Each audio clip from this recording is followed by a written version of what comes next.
Hello and good morning to all of you.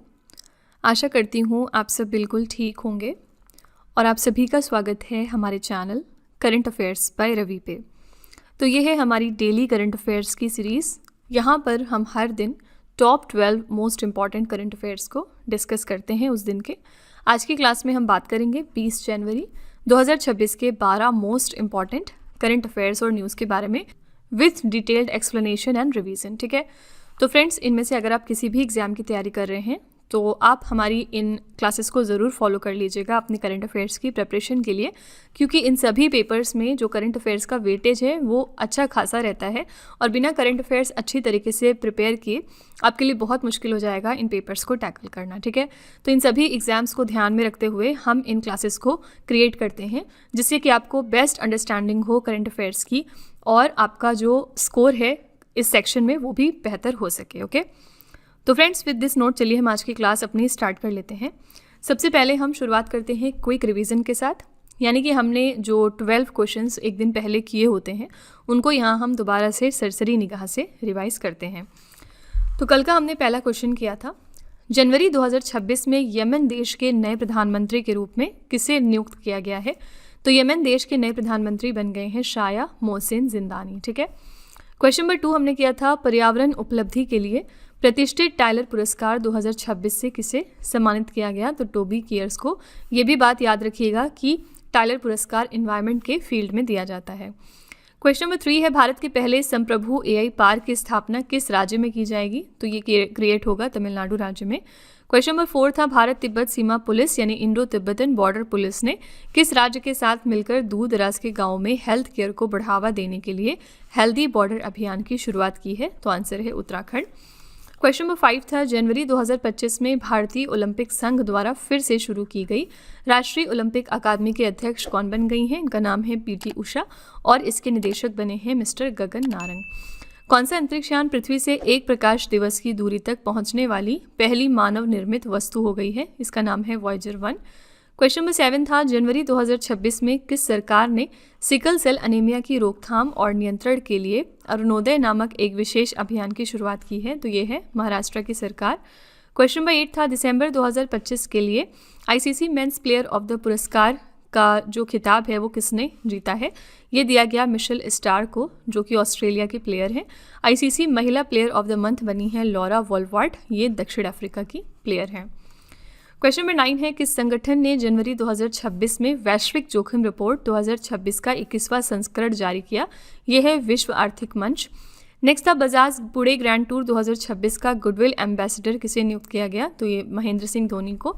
Question number 11 था, मत्स्य पालन, पशुपालन और डेयरी मंत्रालय की हालिया रिपोर्ट के अनुसार भारत मछली उत्पादन में विश्व में किस स्थान पर आता है? तो हम दूसरे नंबर पर आते हैं मछली को प्रोड्यूस करने के मामले में, और यहाँ पर पहले स्थान पर आता है चाइना देश। ठीक है, नेक्स्ट है, जनवरी 2026 में अंतर्राष्ट्रीय नवीकरणीय ऊर्जा एजेंसी की 16वीं बैठक का आयोजन कहाँ पर किया गया है? तो ये हुआ था यूएई के अबू धाबी में। तो फ्रेंड्स, ये हमारे टॉप 12 करंट अफेयर्स थे कल के। इनको हमने कल बहुत ही डिटेल में डिस्कस किया था। अगर आप इनको और अच्छे तरीके से समझना और पढ़ना चाहते हैं तो आप हमारा कल का लेक्चर रेफर करिएगा, वहाँ पर आपको बहुत अच्छी अंडरस्टैंडिंग होगी इन सारे क्वेश्चंस की। यहाँ पर हम सिंपली वन लाइनेड फॉर्मेट में इसको दोबारा से रिवाइज कर रहे थे। ओके, तो फ्रेंड्स, बिना देरी करते हुए चलिए हम आज की क्लास पर अपने आते हैं। तो फ्रेंड्स, आगे बढ़ने से पहले बस यहाँ पर एक छोटी सी इन्फॉर्मेशन है आपके लिए। हमारी जो दिसंबर मंथ की करंट अफेयर्स की ई बुक है 2025 के लिए, वो वेबसाइट पर लॉन्च हो चुकी है।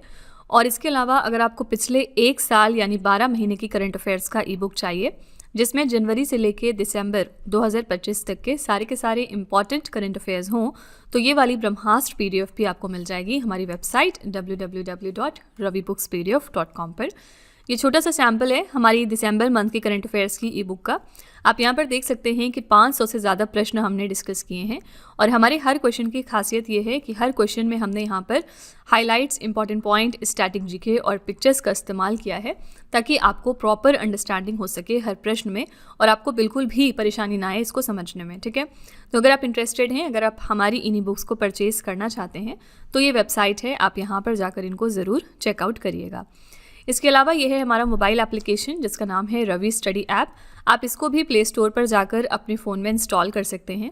इसमें आपको बहुत सारे फीचर्स मिलेंगे जैसे कि यहाँ पर जीएस की टेस्ट सीरीज़ है, इस वीडियो का फ्री पीडीएफ आपको यहाँ पर मिलेगा। करंट अफेयर्स के नोट्स यहाँ पर हैं, यूट्यूब के वीडियो नोट्स अवेलेबल हैं।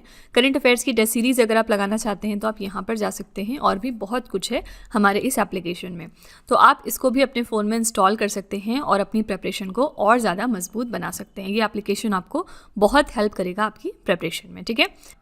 तो विद दिस नोट चलिए हम आज की क्लास पर अपने आते हैं और देखते हैं कि आज का पहला प्रश्न क्या है। आज का पहला प्रश्न है, जनवरी 2026 में प्रधानमंत्री नरेंद्र मोदी ने किन दो स्थानों के बीच देश की पहली वंदे भारत स्लीपर ट्रेन का अनावरण किया है? तो कौन सी दो जगहों पर प्राइम मिनिस्टर मोदी जी ने इनॉग्रेट कर दिया है कंट्री का पहला वंदे भारत स्लीपर ट्रेन? यहाँ पर करेक्ट आंसर आपका हो जाएगा हावड़ा और गुवाहाटी, ठीक है। ए ऑप्शन बिल्कुल सही है। आइए इसके बारे में थोड़े से फैक्ट्स देखते हैं। प्रधानमंत्री मोदी जी ने पश्चिम बंगाल के मालदा टाउन रेलवे स्टेशन का दौरा किया, जहां उन्होंने हावड़ा और गुवाहाटी के बीच चलने वाली भारत की पहली वंदे भारत स्लीपर ट्रेन को हरी झंडी दिखाई है। ये ट्रेन लगभग 958 किलोमीटर की दूरी को करीब 14 घंटे में सिर्फ तय करेगी, जिससे मौजूदा यात्रा समय में लगभग 2.5 से 3 घंटे की बचत होगी, ठीक है। तो आपको सिंपली याद रखना है कि इंडिया की जो पहली वंदे भारत स्लीपर ट्रेन है वो कहाँ से कहाँ तक ट्रैवल कर रही है, तो हावड़ा यानी वेस्ट बंगाल से लेके गुवाहाटी यानी असम तक। ये फैक्ट ज़रूर याद रखिएगा, ठीक है। Very very important question. तो कोई भी चीज़ पहली बार होगी तो इम्पॉर्टेंट है। सिमिलरली कंट्री की जो पहली हाइड्रोजन पावर्ड ट्रेन है, इसका भी बहुत जल्द अनावरण होने वाला है, और कहाँ पर, किस राज्य में होगा, याद रखिएगा हरियाणा राज्य में, ठीक है। यहाँ पर हरियाणा में जो जिंद से लेके सोनीपत का रूट है, इस पे चलेगी इंडिया की पहली हाइड्रोजन पावर्ड ट्रेन, ठीक है। वेरी वेरी इंपॉर्टेंट क्वेश्चन, क्योंकि हम रिन्यूएबल एनर्जी पर अब काफ़ी ज़्यादा फोकस कर रहे हैं, ओके। यहाँ पर हमने बात करी कि कंट्री की पहली वंदे भारत स्लीपर ट्रेन कौन सी है और कहाँ पर रन करेगी। तो चलिए हम 2026 के अंदर जो चीज़ें पहली बार हुई हैं उनको एक बार रिवाइज कर लेते हैं। पहला क्वेश्चन है, भारत का पहला बायो हैप्पी जिला यानी जैव सुखद जिला कौन सा बन गया? ये है अरुणाचल प्रदेश का की पान्योर। 24 घंटे नल के माध्यम से सीधे पीने योग्य पानी उपलब्ध करवाने वाला भारत का पहला शहर बना है उड़ीसा का पुरी। भारत के पहले सरकारी अस्पताल आधारित आर्टिफिशियल इंटेलिजेंस क्लिनिक का उद्घाटन कर दिया है नोएडा शहर में। 8वां वेतन आयोग गठित करने की घोषणा करने वाला भारत का पहला राज्य बना असम। भारत की पहली मेगावाट स्तरीय जल गतिकी विद्युत परियोजना कहाँ पर शुरू हो गई है? तो पंजाब के नंगल हाइडल नहर पर। रोलिंग बजट अपनाने वाला भारत का पहला राज्य बन गया है मध्य प्रदेश। भारत का पहला समर्पित वन विश्वविद्यालय स्थापित हो रहा है उत्तर प्रदेश के गोरखपुर में।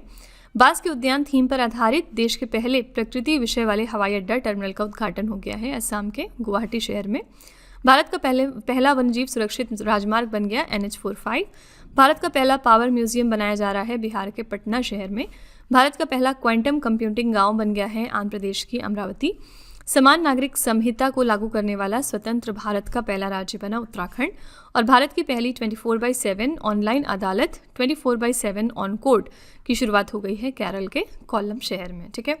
तो फ्रेंड्स, ये कुछ चीज़ें हैं जो 2026 में पहली बार हुई हैं भारत में, और इनका स्क्रीनशॉट आप ज़रूर ले लीजिएगा, इनको फ्यूचर के लिए याद कर लीजिएगा, ठीक है। क्वेश्चन नंबर 2 पे चलते हैं। फिंके नदी किस देश में स्थित है जिसे दुनिया की सबसे पुरानी बहने वाली नदी के रूप में हाल ही में मान्यता दी गई है? तो फिंके रिवर जो है ये कहाँ पर लोकेटेड है? करेक्ट आंसर हो जाएगा ऑस्ट्रेलिया। न्यूज़ में क्यों आ गई है? क्योंकि रिसर्चर्स ने ये कंफर्म किया है कि ये दुनिया की ओल्डेस्ट फ्लोइंग रिवर बनी है, ठीक है। तो ऑस्ट्रेलिया की फिंके नदी को दुनिया की सबसे पुरानी नदी प्रणाली के रूप में हाल ही में मान्यता दे दी गई है। वैज्ञानिकों और भूवैज्ञानिकों के अनुसार ये नदी लगभग 300 से 400 मिलियन यानी कि 30 से 40 करोड़ साल पुरानी है, और ये मैकडोनल पर्वतमाला से निकलती है। इसकी कुल लंबाई है लगभग 644 किलोमीटर, ठीक है। तो ये नदी कौन सी है, नाम याद रखिएगा, फिंके रिवर, और ये कहाँ पर लोकेटेड है? तो ऑस्ट्रेलिया में, ठीक है। ऑस्ट्रेलिया के बारे में एक और इम्पॉर्टेंट करंट अफेयर्स हम क्या जानते हैं? ऑस्ट्रेलिया पूरे दुनिया का पहला देश बना है जिसने कि अपने यहाँ पर सोशल मीडिया को बैन कर दिया है उन सभी यूज़र्स के लिए जो 16 साल से कम उम्र में आते हैं, यानी कि बच्चों के लिए सोशल मीडिया को बैन करने वाला पहला जो देश है वो ऑस्ट्रेलिया बना पूरे दुनिया का, ठीक है। और ये इनके यहाँ पर इम्प्लीमेंट भी हो चुका है। क्वेश्चन नंबर 3 है, भारत ने ईरान से अपने नागरिकों को लाने के लिए जनवरी 2026 में कौन सा एक ऑपरेशन लॉन्च किया था? ईरान में क्योंकि बहुत ज़्यादा अनरेस्ट चल रहा है, जिसके बाद इंडिया ने डिसाइड किया है कि वो जो भी इंडियंस वहाँ पे फंसे हुए हैं उनको वापस लेकर आएंगे भारत में, और इसके लिए लॉन्च किया गया है ऑपरेशन स्वदेश। बी ऑप्शन यहाँ पर बिल्कुल करेक्ट है। तो भारत ने जनवरी 2026 में ईरान में बढ़ते तनाव और विरोध प्रदर्शनों के बीच अपने नागरिकों की सुरक्षित वापसी के लिए ऑपरेशन स्वदेश को लॉन्च कर दिया है। पहली विशेष उड़ान 16 जनवरी 2026 को तेहरान से नई दिल्ली पहुंची, जिसमें दर्जनों नागरिक शामिल थे।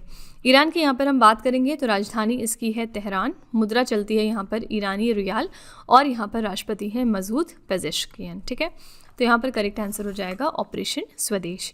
देखिए, अलग अलग कंट्रीज़ जो हैं, अगर वहाँ पर किसी भी तरह का अनरेस्ट होता है या फिर वहाँ पर किसी तरह की परेशानी आती है, लड़ाई शुरू हो जाती है, वॉर स्टार्ट हो जाती है, तो इंडियन गवर्नमेंट अलग अलग ऑपरेशंस लॉन्च करती है वहाँ से इंडियन सिटीजन्स को वापस लाने के लिए। ठीक है, आइए एक बार हम नज़र डालते हैं कि ऐसे कौन कौन से ऑपरेशंस हैं जो हाल ही में लॉन्च किए गए थे।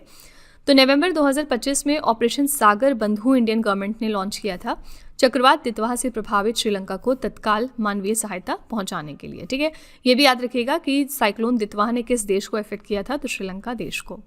फिर जून 2025 में इंडियन गवर्नमेंट ने ऑपरेशन सिंधु लॉन्च किया था, ईरान और इजराइल में संघर्ष के बीच अपने नागरिकों को ईरान से स्वदेश लाने के लिए। हम जानते हैं ईरान और इजराइल का अभी 2025 में बहुत तगड़ा वॉर चला था, जिसके बाद ईरान देश में जो भी इंडियंस फंसे हुए थे उनको इंडिया वापस लाने के लिए ऑपरेशन सिंधु लॉन्च किया था सेंट्रल गवर्नमेंट ने। फिर ऑपरेशन सहयोग जो है वो अगस्त 2025 में लॉन्च किया गया था मणिपुर में आई प्राकृतिक आपदा के दौरान मणिपुर राज्य को हेल्प करने के लिए। वर्ष 2024 में ऑपरेशन इंद्रावती लॉन्च किया गया था हैती देश में क्रिमिनल गैंग की हिंसा के दौरान। वर्ष 2023 में ऑपरेशन अजय की शुरुआत हुई थी हमास इजराइल युद्ध के दौरान। 2023 में ऑपरेशन करुणा की शुरुआत हुई थी म्यांमार में चक्रवात मोचा से प्रभावित लोगों की सहायता के लिए। ऑपरेशन कावेरी लॉन्च किया था इंडियन गवर्नमेंट ने 2023 में सूडान में गृह युद्ध के दौरान। ऑपरेशन गंगा की शुरुआत हुई थी 2022 में यूक्रेन पर रूसी हमले के बाद। ऑपरेशन राहत वर्ष 2015 का है, यमन में संघर्ष के दौरान ये लॉन्च किया गया था। ठीक है, तो जो लेटेस्ट है वो आपको ज़्यादा याद रखना है, एटलीस्ट आपको 2023 तक तो ज़रूर याद रखना है ये सारे के सारे ऑपरेशंस। ठीक है, तो इनको आपको ज़रूर याद रख लेना है, very very important point. Okay, question number 4 पे चलते हैं। वेनेजुएला के किस विपक्षी नेता ने अपना नोबेल शांति पुरस्कार 2025 अमेरिकी राष्ट्रपति डोनाल्ड ट्रंप को सौंप दिया? वेरी वेरी इंपॉर्टेंट क्वेश्चन, क्योंकि जो नोबेल पीस प्राइज़ का क्वेश्चन है वो तो इटसेल्फ बहुत इंपॉर्टेंट क्वेश्चन था, लेकिन हाल ही में क्या हुआ है कि इस साल के जो नोबेल शांति पुरस्कार विजेता थी उन्होंने अपना ये अवार्ड दे दिया है राष्ट्रपति डोनाल्ड ट्रंप को। ठीक है, तो इस वजह से ये चीज़ अगेन बहुत ज़्यादा न्यूज़ में आ गई है।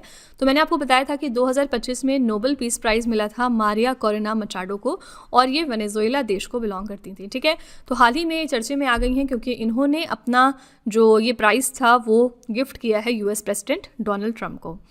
तो अमेरिकी राष्ट्रपति डोनाल्ड ट्रंप ने व्हाइट हाउस में वेनेजुएला की विपक्षी नेता और नोबेल शांति पुरस्कार 2025 की विजेता मारिया कोरेना मचाडो से मुलाकात की है।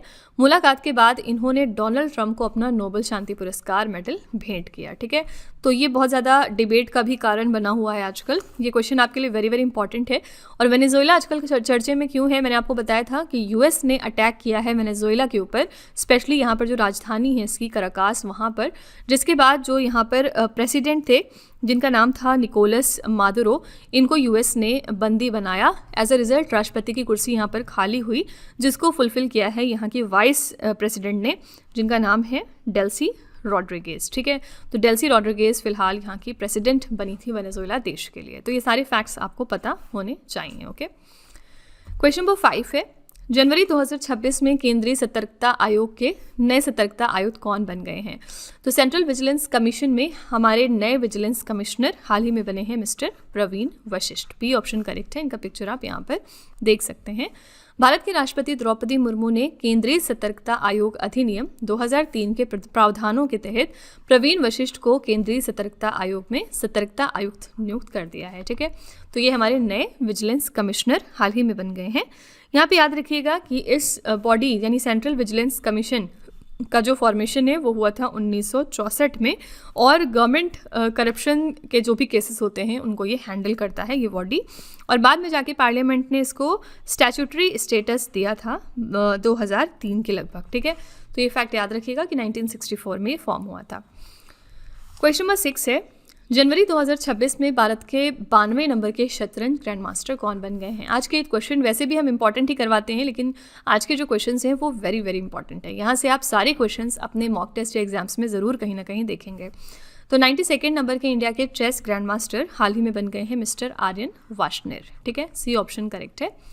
तो तो दिल्ली के युवा शतरंज खिलाड़ी हैं आर्यन वर्ष ने आर्मेनिया में आयोजित अंद्रानिक मार्गरयान मेमोरियल टूर्नामेंट में इन्होंने अपना अंतिम जीएम नॉम हासिल कर भारत के 92 नंबर के ग्रैंड मास्टर बनने का जो गौरव है वो प्राप्त किया। ठीक है, तो हमारे 92 नंबर के चेस ग्रैंड मास्टर हैं आर्यन वर्ष ने। इसी के साथ इंडिया के 91 नंबर के चेस ग्रैंड मास्टर का नाम क्या है? ये हैं मिस्टर राहुल वीएस। अभी रिसेंटली 1-2 महीने पहले बने थे और ये चेन्नई सिटी को बिलोंग करते हैं। ठीक है, इसी तरह 90th नंबर के जो हमारे ग्रैंड मास्टर हैं वो कौन है? इनका नाम है इलम पार्थी AR। ये भी अभी recently made chess grand masters हैं, तो इनके नाम भी याद में रखिएगा, ये एग्जाम में पूछे जा सकते हैं। ठीक है, ये भी चेन्नई से हैं। क्वेश्चन नंबर 7 है, Rating.com ने वर्ष 2026 में दुनिया की सबसे सुरक्षित एयरलाइन किसे घोषित किया है? कौन सी एक एयरलाइन है जिसको सेफेस्ट एयरलाइन घोषित कर दिया गया है Rating.com के द्वारा? यहाँ पर करेक्ट आंसर हो जाएगा एतिहाद एयरवेज। ये ऑप्शन बिल्कुल सही है। अबू धाबी स्थित एतिहाद एयरवेज को एयरलाइन Rating.com द्वारा 2026 के लिए दुनिया की सबसे सुरक्षित पूर्ण सेवा एयरलाइन घोषित किया गया है। ये पहली बार है जब किसी खाड़ी देश की एयरलाइन ने इस वार्षिक सुरक्षा रैंकिंग में शीर्ष स्थान हासिल कर लिया है। ठीक है, तो करेक्ट आंसर है एतिहाद एयरवेज। ये सेफेस्ट एयरलाइन घोषित हुई है Rating.com के द्वारा। ठीक है, हमारे मिनिस्टर कौन है सिविल एविएशन के? तो ये है मिस्टर KR मोहन नायडू। ठीक है, फिलहाल ये हैं हमारे मिनिस्टर सिविल एविएशन के लिए। ओके, क्वेश्चन नंबर 8 पे चलते हैं। भारत विद्युत शिखर सम्मेलन 2026 का आयोजन कहाँ पर किया जाएगा? भारत इलेक्ट्रिसिटी समिट 2026 ऑर्गेनाइज हो रहा है। ए ऑप्शन नई दिल्ली में। तो भारत विद्युत शिखर सम्मेलन होगा नई दिल्ली के यशोभूमि यानी India international convention and expo centre में। कब से कब तक? 19 से लेकर 22 मार्च तक। उद्देश्य क्या है? भारत की ऊर्जा सुरक्षा, नवीकरणीय ऊर्जा के लक्ष्यों और भविष्य के बिजली ग्रिड बुनियादी ढांचे पर चर्चा करना। इस इवेंट के लिए थीम रखी गई है विकास को गति देना, सतत विकास को सशक्त बनाना, वैश्विक स्तर पर जोड़ना। ठीक है, तो ये इवेंट कहाँ पर होगा? आंसर है ए ऑप्शन नई दिल्ली में। नई दिल्ली के बारे में एक फैक्ट याद रखिएगा, नई दिल्ली 35th नंबर की स्टेट या यूनियन टेरिटरी बना है जिसने कि ज्वाइन किया है हमारे प्रधानमंत्री जन आरोग्य योजना को। ठीक है, आयुष्मान भारत प्रधानमंत्री जन आरोग्य योजना को। तो इसी के साथ ही 35th नंबर का स्टेट या यूनियन टेरिटरी बना है। कौन सा एक इकलौता स्टेट बचा है जिसने अब तक इसको ज्वाइन नहीं किया है? याद रखिएगा, ये है वेस्ट बंगाल। ये इंडिया का इकलौता राज्य बन गया है जिसने अब तक इस स्कीम को नहीं ज्वाइन किया है सेंट्रल गवर्नमेंट की। क्वेश्चन नंबर 9 है, किसी संयुक्त राष्ट्र महासचिव के निरस्तीकरण मामलों के सलाहकार बोर्ड का पहला भारतीय अध्यक्ष नियुक्त किया है? ये गौरव मिला है हाल ही में DB वेंकटेश वर्मा को। डी ऑप्शन करेक्ट हो जाएगा। यूनाइटेड नेशन सेक्रेटरी जनरल का जो एडवाइजरी बोर्ड है ऑन डिसआर्मामेंट मैटर्स, उसमें ये पहले भारतीय हैं जिनको अध्यक्ष बनाया गया। ठीक है, तो संयुक्त राष्ट्र महासचिव द्वारा वरिष्ठ भारतीय राजनयिक DB वेंकटेश वर्मा को वर्ष 2026 और 27 के कार्यकाल के लिए निरस्त्रीकरण मामलों पर सलाहकार बोर्ड का अध्यक्ष नामित किया गया है। इसकी स्थापना हुई थी 1978 में। इसमें कुल 15 सदस्य होते हैं जो विश्व के सभी क्षेत्रों से नामित किए जाते हैं। ठीक है, तो यहाँ पर करेक्ट आंसर है D option DB Venkatesh Verma. Okay, इसी के साथ कल हमने देखा था कि यूनाइटेड नेशन सेक्रेटरी जनरल का जो अवार्ड है वो दिया गया है इंडियन आर्मी की मेजर स्वाति शांता कुमार को। इसी वजह से ये बहुत ज़्यादा न्यूज़ में आ गई थी। ठीक है, तो स्वाति शांता कुमार जो है ये इंडियन आर्मी मेजर है, इनको यूनाइटेड नेशन सेक्रेटरी जनरल का अवार्ड दिया गया है। क्वेश्चन नंबर 10 है, सुप्रीम कोर्ट ने संविधान के किन अनुच्छेदों की व्याख्या करते हुए ये व्यवस्था दी है कि अनारक्षित सीटें सभी श्रेणियों के मेधावी उम्मीदवारों के लिए खुली हैं? तो कौन से आर्टिकल्स का यहाँ पर नाम लिया गया है जिसमें सुप्रीम कोर्ट ने इंटरप्रेट किया कि अनरिजर्व सीट्स जो होती हैं वो सभी मेरिटोरियस कैंडिडेट्स के लिए हैं फ्रॉम ऑल कैटेगरीज? तो यहाँ पर बात हुई है अनुच्छेद 14 और 16 की। बी ऑप्शन करेक्ट हो जाएगा। तो न्यायमूर्ति MM सुंदरेश और न्यायमूर्ति सतीश चंद्र शर्मा की पीठ ने जनवरी 2026 के अपने निर्णय को इस सिद्धांत पर जोर दिया है कि जो अनुच्छेद 14 है ये विधि के समक्ष समानता का अधिकार देता है। तो कोर्ट ने कहा कि योग्यता के आधार पर चयन समानता के इस अधिकार का हिस्सा है। ठीक है, अनुच्छेद 16 कहता है ये लोक नियोजन में अवसर की समानता सुनिश्चित करता है। तो इस दोनों अनुच्छेद का हवाला दिया है सुप्रीम कोर्ट ने, जिसमें इन्होंने ये कहा है कि जो हमारी अनारक्षित सीटें होती हैं वो सभी श्रेणियों के मेधावी उम्मीदवारों के लिए खुली हुई हैं। ठीक है, तो यहाँ पर आर्टिकल 14 और 16 क्योंकि न्यूज़ में आ गए हैं तो इनको एक बार ज़रूर आप पढ़ लीजिएगा। क्वेश्चन नंबर 11 है, किस बैंक ने Indian Banks Association Banking Technology Awards में best fintech and DPI adoption का अवार्ड जीता है? तो Indian Banks Association Banking Technology Awards में best fintech and DPI adoption का अवार्ड दिया गया है कर्नाटका बैंक को। बी ऑप्शन करेक्ट है। Best fintech and DPI adoption पुरस्कार उन बैंकों को दिया जाता है जिन्होंने फिनटेक समाधानों और आधार, यूपीआई, डिजिलॉकर जैसे डिजिटल पब्लिक इंफ्रास्ट्रक्चर का प्रभावी एकीकरण कर सेवा वितरण को बेहतर बनाया है। ठीक है, तो ये अवार्ड दिया गया है कर्नाटका बैंक को। अभी कुछ दिनों पहले हमने देखा था कि इंडिया की पहली solar powered ATM van launch करने वाला पहला बैंक बना है त्रिपुरा ग्रामीण बैंक। ठीक है, ये भी फैक्ट याद रखिएगा क्योंकि अभी तक ऐसे कोई सोलर पावर्ड एटीएम वैन नहीं हुआ करते थे। ठीक है, तो ये इंडिया का पहला ऐसा सोलर पावर्ड एटीएम वैन है जिसको लॉन्च किया है त्रिपुरा ग्रामीण बैंक ने। क्वेश्चन नंबर 12 है, चिकित्सा समस्या के कारण नासा ने पहली बार किस मिशन के अंतरिक्ष यात्रियों को अंतर्राष्ट्रीय अंतरिक्ष स्टेशन से समय से पहले धरती पर वापस बुला लिया है? ये क्वेश्चन इंपॉर्टेंट है और यहाँ पर करेक्ट आंसर है क्रू 11। ठीक है, तो ये स्पेस एक्स का क्रू 11 मिशन था जो मूल रूप से फरवरी 2026 तक चलना था, लेकिन एक अंतरिक्ष यात्री की गंभीर स्वास्थ्य समस्या के कारण चारों ही यात्रियों को इमरजेंसी इवैक्यूएशन के तहत धरती पर वापस लाया गया। ठीक है, तो पहली बार ऐसा हो रहा है कि नासा ने रिकॉल किया है इंटरनेशनल स्पेस स्टेशन से अपने एस्ट्रोनॉट्स को। और क्यों किया ऐसा? क्योंकि उसमें से एक एस्ट्रोनॉट की तबीयत बहुत ख़राब हो गई थी। ठीक है, तो क्रू 11 मिशन को इन्होंने वापस बुला लिया है। तो फ्रेंड्स, ये थे हमारे top 12 current affairs. I really hope कि आपको सारे क्वेश्चंस अच्छे से समझ में आ गए होंगे और आपको कोई भी अब कन्फ्यूज़न नहीं हो रहा होगा। चलिए फिर आपके टेस्ट पर चलते हैं। लास्ट में हम आपके लिए एक छोटा सा 3 क्वेश्चंस का टेस्ट रखते हैं। ये इसलिए होता है ताकि आप खुद को एनालाइज कर सकें। पहला प्रश्न है आज का, फिंके नदी किस देश में स्थित है जिसे दुनिया की सबसे पुरानी बहने वाली नदी के रूप में हाल ही में मान्यता दी गई है? दूसरा प्रश्न है, भारत ने ईरान से अपने नागरिकों को लाने के लिए जनवरी 2026 में कौन सा एक ऑपरेशन लॉन्च कर दिया है? और तीसरा प्रश्न है, जनवरी 2026 में भारत के 92 नंबर के शतरंज ग्रैंड मास्टर कौन बन गए हैं? तो फ्रेंड्स, ये 3 क्वेश्चंस हैं आपके लिए एज अ होमवर्क। इनका जवाब आपको कमेंट में जाके लिखना है और इसी के साथ हमारी क्लास यहाँ पर एंड होती है। आई रियली होप कि आपको ये हमारी क्लास पसंद आई होगी। आप अपना फीडबैक कमेंट में ज़रूर लिखिएगा। इसके अलावा इन केस ये सारे क्वेश्चंस आपको कहीं मॉक टेस्ट आपके एग्जाम्स में दिखते हैं तो प्लीज़ एक छोटा सा रिव्यू डाल दिया करिए हमारे कमेंट बॉक्स में, जिससे कि जो हमारे दूसरे व्यूअर्स हैं उन्हें हमारे ऊपर ट्रस्ट करने में आसानी हो सके। ठीक है, तो फ्रेंड्स चलिए फिर अगली क्लास में मिलते हैं। Till then stay tuned. Thank you so much for watching. Also don't forget to like, share and subscribe our channel. तो फ्रेंड्स, आगे बढ़ने से पहले बस यहाँ पर एक छोटी सी इन्फॉर्मेशन है आपके लिए। हमारी जो दिसंबर मंथ की करंट अफेयर्स की ई बुक है 2025 के लिए, वो वेबसाइट पर लॉन्च हो चुकी है। और इसके अलावा अगर आपको पिछले 1 साल यानी 12 महीने की करंट अफेयर्स का ई बुक चाहिए जिसमें जनवरी से लेके दिसंबर 2025 तक के सारे इंपॉर्टेंट करंट अफेयर्स हों, तो ये वाली ब्रह्मास्त्र PDF भी आपको मिल जाएगी हमारी वेबसाइट www.ravibooks.pdf.com पर। ये छोटा सा सैम्पल है हमारी दिसंबर मंथ की करंट अफेयर्स की ई बुक का। आप यहाँ पर देख सकते हैं कि 500 से ज़्यादा प्रश्न हमने डिस्कस किए हैं और हमारे हर क्वेश्चन की खासियत ये है कि हर क्वेश्चन में हमने यहाँ पर highlights, important point, static GK और पिक्चर्स का इस्तेमाल किया है ताकि आपको प्रॉपर अंडरस्टैंडिंग हो सके हर प्रश्न में और आपको बिल्कुल भी परेशानी ना आए इसको समझने में। ठीक है, तो अगर आप इंटरेस्टेड हैं, अगर आप हमारी इन्हीं बुक्स को परचेज़ करना चाहते हैं तो ये वेबसाइट है, आप यहाँ पर जाकर इनको ज़रूर चेकआउट करिएगा। इसके अलावा यह है हमारा मोबाइल एप्लीकेशन जिसका नाम है रवि स्टडी ऐप। आप इसको भी प्ले स्टोर पर जाकर अपने फ़ोन में इंस्टॉल कर सकते हैं। इसमें आपको बहुत सारे फीचर्स मिलेंगे, जैसे कि यहाँ पर GS की टेस्ट सीरीज़ है। इस वीडियो का फ्री PDF आपको यहाँ पर मिलेगा। करंट अफेयर्स के नोट्स यहाँ पर हैं, YouTube के वीडियो नोट्स अवेलेबल हैं। करंट अफेयर्स की टेस्ट सीरीज़ अगर आप लगाना चाहते हैं तो आप यहाँ पर जा सकते हैं और भी बहुत कुछ है हमारे इस एप्लीकेशन में। तो आप इसको भी अपने फ़ोन में इंस्टॉल कर सकते हैं और अपनी प्रेपरेशन को और ज़्यादा मजबूत बना सकते हैं। ये एप्लीकेशन आपको बहुत हेल्प करेगा आपकी प्रेपरेशन में। ठीक है, तो विद दिस नोट चलिए हम आज की क्लास पर अपने आते हैं और देखते हैं कि आज का पहला प्रश्न क्या है। फ्रेंड्स, यहाँ पे वीडियो को एंड करने से पहले मैं आपको एक छोटी सी इन्फॉर्मेशन दे दूँ कि अगर आप इंग्लिश मीडियम में ज़्यादा कंफर्टेबल हैं, यानी कि अगर आप करंट अफेयर्स को और स्टैटिक जीके को इंग्लिश मीडियम में पढ़ना प्रेफर करते हैं, तो इसके लिए आप हमारे चैनल रवि अदिति क्लासेस को सब्सक्राइब कर सकते हैं। इसके अलावा अगर आपको बुक्स चाहिए प्रिंटेड फॉर्मेट में तो ये आपको मिल जाएगी हमारी वेबसाइट www.raviaditipublication.com पर और ये आपके घर तक भी डिलीवर की जाएंगी। तो फिलहाल आपके लिए हमने लॉन्च किया है GS का 1 लाइनर 25,000 प्लस एग्जाम फैक्ट का बुक, जहाँ पर सभी इंपॉर्टेंट क्वेश्चंस को हमने कवर किया है। साथ ही यहाँ पे आपको जनरल साइंस, GK और NCERT के नोट्स वगैरह भी मिल जाएंगे। इसके अलावा अगर आपको ई बुक्स चाहिए तो ये आपको ईमेल के थ्रू इंस्टेंटली डिलीवर की जाएगी और ये मिलेगी आपको हमारी वेबसाइट www.ravibooks.pdf.com पर।